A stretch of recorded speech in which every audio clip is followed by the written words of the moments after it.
Hello, and welcome to another episode of the Hawk's Nest. Well, there are three certainties in life: death, taxes, and Pete Carroll's coach teams are going to cause nearly every Seahawks fan to have a cardiac arrest on a weekly basis throughout the season. So let's strap on in, grab some aspirin, and dive on into some Seahawks news, shall we? It's go time, man. Game day. Excited, man. Glad to be here. All right, first up on the docket today, I wanted to dive a little bit into the Jadeveon Clowney trade that was just pulled off before the start of the season. Of course, anybody of you out there that was watching my channel or subscribed to me knows that I was harping on this trade big time, wanting to see it happen. I begged to the heavens, I begged to John Schneider, I begged to Pete Carroll. Somebody answered those prayers because he was brought in, and not only was he brought in at an absolute steal of a price. A lot of people have already covered this ground, so I'm not going to retread through it, but it's worth noting one more time that John Schneider absolutely came away from this deal stealing Jadeveon Clowney. A lot of people out there, a lot of pundits will have you try to believe that, well, the Texans didn't have a lot of options here. Clowney really painted them in the corner by not being willing to go to Miami on a trade. Make no mistake about it. For Schneider to walk out of this deal and only giving up the third-round pick and Mingo and Jacob Martin is a steal, because we're probably going to get that third-round pick back as a compensatory pick if Clowney does happen to leave in free agency and we don't happen to re-sign him, but I do believe we'll probably re-sign him if he has a good season because we have the cap money to do it. So it was a phenomenal deal. And the cherry on top, that little cherry that drops on top, is the fact that Schneider got the Texans to pay half of Clowney's salary this season. Half of that franchise tag is being picked up by the Houston Texans. There is no way, shape, or form that you can look at this trade and say, well, the Texans came out of it somewhat as a winner. No, they lost. Schneider won this deal. And frankly, Schneider has been on fire for the last year. Think about what he did this season. He went into this offseason with 4 draft picks. He had Bobby Wagner, Russell Wilson, Jaron Reed, Frank Clark, all wanting contract extensions. He didn't have a ton of cap space. He had some cap space, but all of those guys were going to require top-of-the-market type contracts. And what did he do? He found a way to flip Frank Clark for maximum value, a first and a second round pick. He got Russell, he got Bobby re-signed so that then he's got the franchise tag available to use on Jaron Reed this next offseason if he wants to do that. And he's turned those 4 picks into 11 picks in this last draft. It's really hard for me to see another general manager out there in this league that is doing as well as how he's doing. There's some issues I have as far as how we're necessarily executing this team and the game plan at hand, but not how the personnel is being run from a high level point. John Schneider is doing an absolutely amazing job. This was an awesome trade, and Jadeveon Clowney might just be a centerpiece of this defense moving forward for the next 4 or 5 years, which is something to get very excited about. All right, let's dive on into the game, shall we? Now, I, like a lot of Seahawks fans, walked into this game believing that this would be a blowout. I saw that offensive line for the Cincinnati Bengals that was banged up and hurt. They're missing their top 2 tackles, and you just had to believe this is going to get ugly, and it's probably going to get ugly really quick. Instead, we got locked into a battle where it looked like the Bengals were going to win through at least 2.5 to nearly 3/4 of this football game. They looked like the better team. And some of this, I wonder, is Carroll holding back a little bit in this game, because you saw him hold Zigiak, you saw him hold Mike Iupati back, you saw them defensively hold in their base package for long periods of time rather than coming in with a nickel. It almost seemed like at times that Carroll was holding his cards close to the vest going, I'm going to be having to play the Saints and the Steelers in a couple weeks, got to go on the road for the Steelers. Maybe I want to kind of protect some of the stuff that we're going to unveil throughout the season here and not just launch it all on the Cincinnati Bengals, who I believe we can beat, even if we don't play an A-type game. I can't guarantee that's what Carroll was thinking. It certainly goes against his mantra of always compete. But it was so odd to watch Seattle out there in such soft zone coverage throughout the game. You saw corners playing nearly 10 yards off. You saw linebackers who weren't very aware in their zones, weren't getting deep drops in their zones. They were seemingly more concerned with the running game of Cincinnati. And right from the start, you had the running game hemmed up. The Bengals had no yards on the ground throughout this game.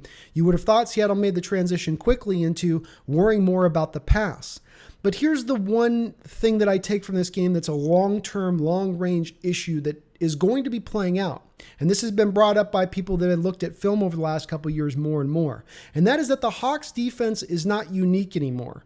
It used to be when Carroll came into this league, there was a lot of 3-4 defenses out there. Everybody was running their own type of weird scheme. And even if they were running a 4-3 scheme, it might be a 4-3 blitz heavy scheme. It might be a 4-3 scheme that's a mix of that. But there was a lot of variety out there, and there wasn't a lot of teams playing how Coach Carroll plays it, being that he's going to play in base as much as he can, and he wants to play that cover 1, cover 3 zone pretty much a majority of the time. He's not going to get super complicated with you. You're in an era where coaches love to show you how smart they are on diagramming plays, and he just wanted to make things simplified so the players can just go out there and play. They don't have to think. But the issue is that Carroll's disciples have started to proliferate the league. The San Diego Chargers have Gus Bradley. He's running the Seahawks defense, right? The Atlanta Falcons have Coach Carroll's defense. They're running the same thing there. You've got the Jacksonville Jaguars running Coach Carroll's defense. They're all running basically the very similar, if not exactly the same type of defense that Coach Carroll's running. Offensive coordinators have begun to adjust. Because there's so many teams running Seattle's scheme now, there's just that much more opportunity for these coordinators to develop plays. Let's call them Seattle beater plays, where there are specific plays that are designed to beat this defense. And the main component of that is essentially overflood a zone and then bring somebody in behind that zone, and that the player who's covering in that zone will take the first player, leave the zone, and you'll have a wide open space. That's what we saw a lot in this game, where players were running into open holes in the zone because another player would be cleared out of it. And when you look at the head coach of the Bengals, where does he come from? Well, he comes from Sean McVay's system. He understands very much of how to beat the system, because since Sean McVay's come here for the Los Angeles Rams as their head coach, he's had no problems with Pete Carroll's defense at all. I worry that this is going to continue to become a trend where teams are getting better and better about beating this defense, because the defense doesn't have the wrinkles to adjust to that. We don't have Hall of Fame players in the secondary anymore, right? So you don't have players that can overcome a coach knowing what's going to come. These coaches are so smart now, and they understand how to diagram plays to such a degree that they will get past simplification real quick. And this is not me saying we need to become more complicated. It's just to say that this is why you're seeing what you're seeing. This is why there's weeks where quarterbacks will come in and just pick Seattle apart. Because at the foundational level of this defense is this following tenet. You may dink and dunk as you may, but we are not going to allow you the big play. And eventually, in your dinking and dunking, you're going to grow impatient and you're going to go for that big play. And when you do, we're going to intercept the ball, or we'll get a key sack because you got a deep drop for the quarterback. We're going to take advantage of that moment when you get impatient. The problem comes into play when you have an offensive coordinator who gets into his quarterback's ear and he says, you are going to stay patient throughout this whole entire game. I remember a couple years ago, I went to the Seattle game that was in San Diego at the time, and watched the game. And the thing that stood out to me was that Phillip Rivers throughout that whole game, from the first quarter to the fourth quarter, stayed completely patient and in the pocket. He never tried to take anything 15, 20 yards downfield. It was 5 yards here. It was 6 yards here. It was 7 yards there. It's very short passes that are easy completions for quarterbacks who are very accurate, like Rivers is. So I would expect that this is going to become somewhat of a common thread through this season if we don't get good enough pass rush. And this is why it was so imperative to bring in Jadeveon Clowney. This is why we need to get Ziggy Ansah back on the field and Jaron Reed. Because if Seattle's got a front four base that can get to the quarterback, we can squeeze those zones. We don't have to bring those blitzes like they're trying to do to simulate the rush. We can now drop those linebackers into coverage and tighten everything down, constrict those spaces. That's what would be nice to see. So I would expect, as you see the pass rush get better and those guys get healthier and Reed get back from suspension, as that pass rush gets better, you're going to see these quarterbacks do less and less as far as completing these throws.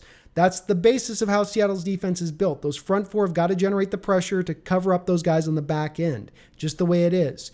So we'll see how it goes. I hope we continue to see progress in this respect. Certainly Shaquille Griffith looked pretty good. I think the corners in general played okay in this game. It wasn't their problem that schematically they were being asked to play 10 yards off the line of scrimmage and then drop into deep drops every time, as Seattle was just uber protectionist in this game and making sure that they didn't give up any big plays.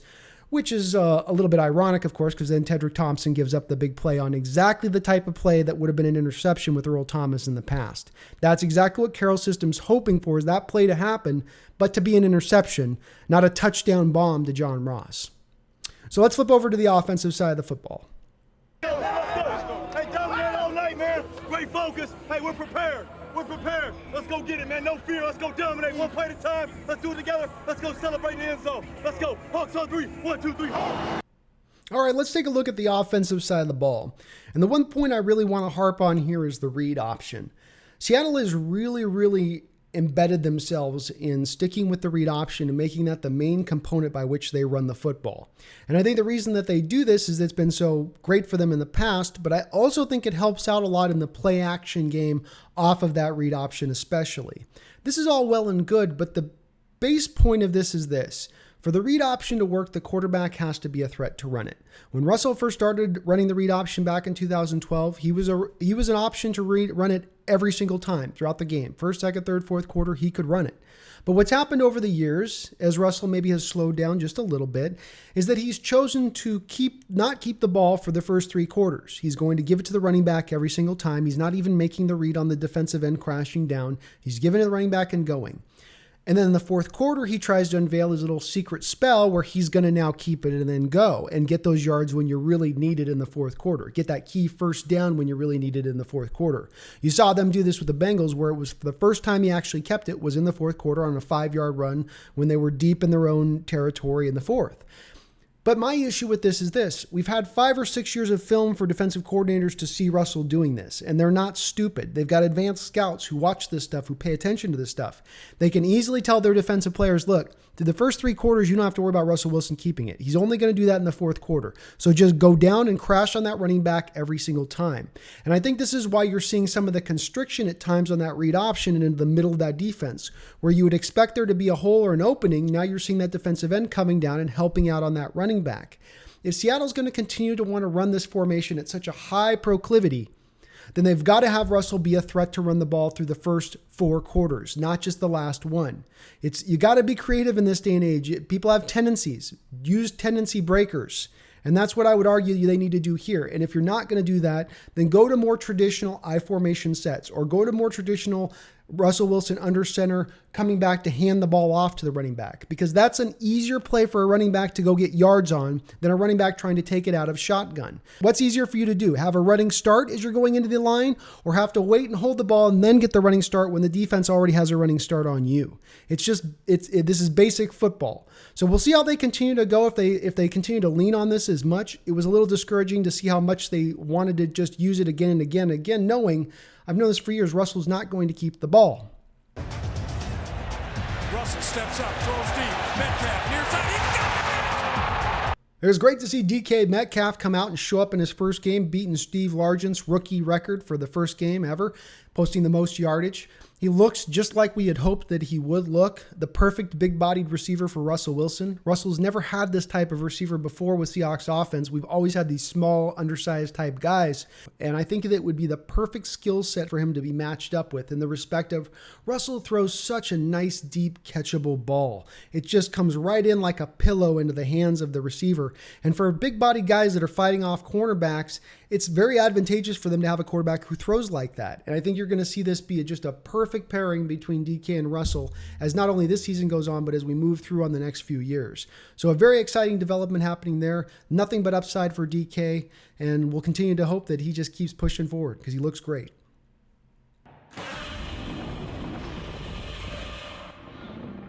All right, so we've got the Pittsburgh Steelers this week. And I'd like to believe that this last game against the Bengals, Coach Carroll was holding some cards close to the vest because he didn't want to unleash everything. He wants to sort of trickle things out and show his hand little by little. And that would be great if that is the case. But if we stay in base again with 3 linebackers, 90% of the snaps like we did this last week, this is going to be a loss. You can't take a guy like Ben Roethlisberger and say, hey, normally there's a slot corner out here, but now there's going to be a linebacker out here on this receiver. Just do what you can with that. He's going to eat that up all day long. And the Steeler coaches are going to isolate that attack and hammer it. And if you don't think they watched this last video of this weekend and aren't going to duplicate those things, then you haven't been paying attention to this current Hawks Nest episode. It's exactly what's going to happen. I'd love to see us maybe bring up the corners a little bit more. They've got them playing off coverage by almost 10 yards at times, and it just makes it very easy for the quarterback to know that he's got an in-cut route that he can always go to if a first or a second reads out. So bring those guys up as well. Get out of the base. If they bring the receiver out there, if they go go 3 wide receiver sets, then bring a slot cornerback in like you have in the past. In previous seasons, we've had our slot cornerback in 60% of the snaps. And part of the issue here, I wonder, is if, Coach Norton, our defensive coordinator, is a former linebacker. He loves himself some linebackers, right? So he's on a team right now where he has the best collection of linebackers that he probably has ever had as a coach. Meanwhile, his slot corner from last year, Justin Coleman, is now signed with the Lions, and there's not necessarily any great replacements to put in that place. So he's sitting there going, I think maybe, what if I could just keep my linebackers on the field? And, they're very good, they're smart, they're instinctual. It was a great idea. It's not going to work. It's just not going to work. Offensive coordinators and quarterbacks are too smart in this day and age. They're too wired to look for mismatches. You just can't get away with those type of things like you could in the past. As well, the Seattle team looks like it's going to be pretty good at stopping the run already. The sacrifice you always make with bringing a slot corner in is theoretically it's easier for the offense to run the football because there's one less linebacker on the field.